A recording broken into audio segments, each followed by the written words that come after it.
So I made a video where I pitch corrected a vocal from 1971. Technically and measurably, it was out of tune in many places. But was this an artistic choice and statement that should not have been corrected? Or was the corrected version better? I've linked this video in the description, but you don't need to watch it to understand what I'm saying here.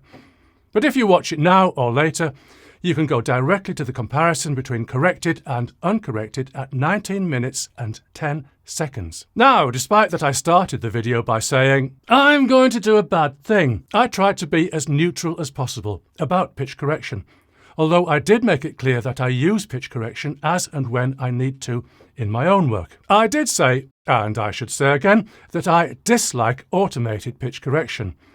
Auto-tune, the clue's in the name. So, in my work I've been using Melodyne, which is, in my opinion, much better for note-by-note manual correction, and correction only of notes that need it. In the video I used the more recently released Vovius. Both Melodyne and Vovius can tune notes in bulk, but that's not how I like it. Anyway, as neutral as I try to be in my video, I can't help but have my own opinion. I'll come to that, but what's more important is what my viewers think. I can tell you. What I did to this 1971 vocal, they hated it. Scanning quickly through the 146 comments so far, I see one saying they liked it and another one neutral. The rest, well, they hated it. But here's just one of the many ways any experiment can go wrong. Participation bias. I can see from my YouTube statistics that my viewers are mostly old men, among whom I include myself, and a very small number of old women, if I'm allowed to say that. Old people tend to have old ways of thinking, and again I include myself, though I try to check myself whether my opinions are genuinely valid or just the old man in me. Extrapolating from my statistics, I think it's reasonable to say that most of my audience spent their formative years and developed their musical tastes before pitch correction was ever invented. Anyway, I think that people around the age of my viewers are very likely to dislike the pitch-corrected sound. Shame really, since everything is pitch-corrected these days, or at least can be, because it's now so easy. So pitch correction is universal today, or nearly so.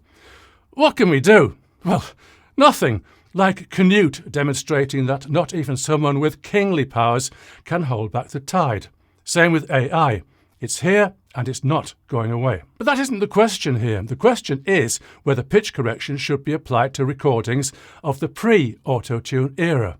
Recordings that were not pitch corrected simply because the technology didn't exist. Here's where my attempted neutrality comes to an end. Pitch-correcting vocals that were never intended to be pitch-corrected is a dreadful, ghastly idea. I'll just let that sink in for a moment. Think about it in the studio, the 1971 studio maybe, for context. If the singer sings a bum note, you do another take. Easy.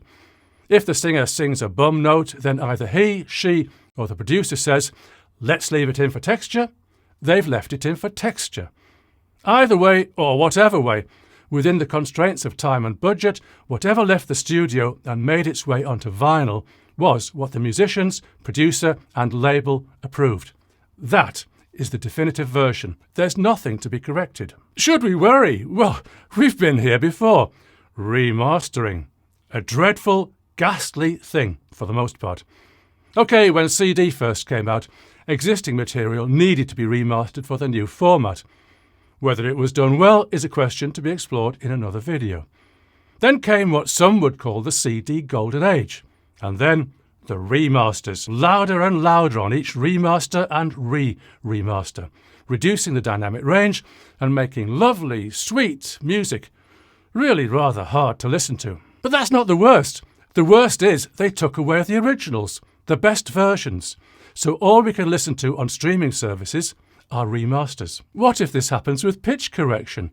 Suppose it becomes a thing that recordings that were made before pitch correction are remastered again with correction. They become the official versions and the original versions disappear. You know, I'm going to leave it there. Commenters, please continue. See you soon.